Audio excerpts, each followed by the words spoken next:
Hey, it's Clay, and this will be a video chart on ticker symbol PLUG. We will take a look at the 30-minute time frame.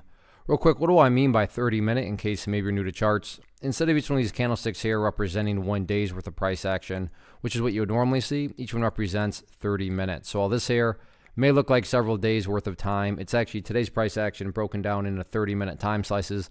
I like you this time frame does a good job of telling the quote-unquote story of the price, and then makes mapping out levels of support and resistance a bit easier to see.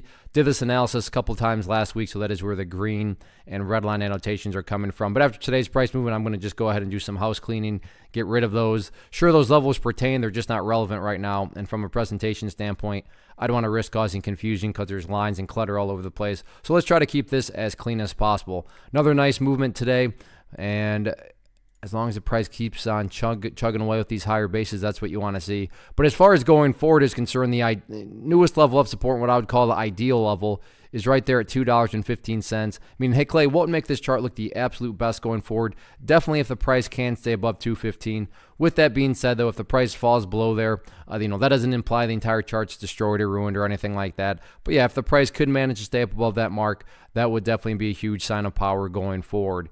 Taking a step back and looking at more of this from the big picture point of view, that is where the purple line there comes into play, the famous 50-period simple moving average. Keyword being moving. As time goes by, that line is going to move itself higher and higher. So a very basic yet highly effective way to judge the health of the move. That right there I am defining as the move. Just watch that purple line. As long as the price stays above that line, as the line itself moves higher and higher, then the bulls are in full health, the bulls are in full control. However you can best visualize that, that is what is being represented. Again, yeah, staying above 215 would be great, but from the grand scheme of it all, as long as the price is above that purple line, the bulls 100% own the chart. What about areas of resistance?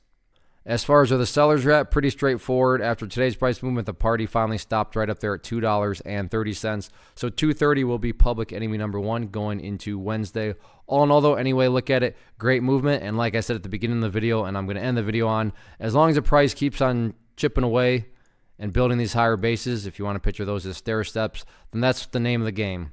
Build those higher stair steps and sit back and let the rest of the chart take care of itself. And part of taking care of itself will be breaking through those levels of resistance.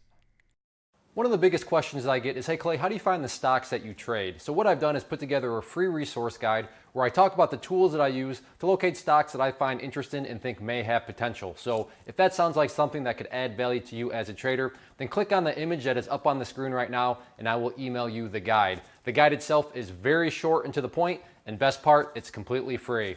Thanks for watching the video. Let me know if you have any questions.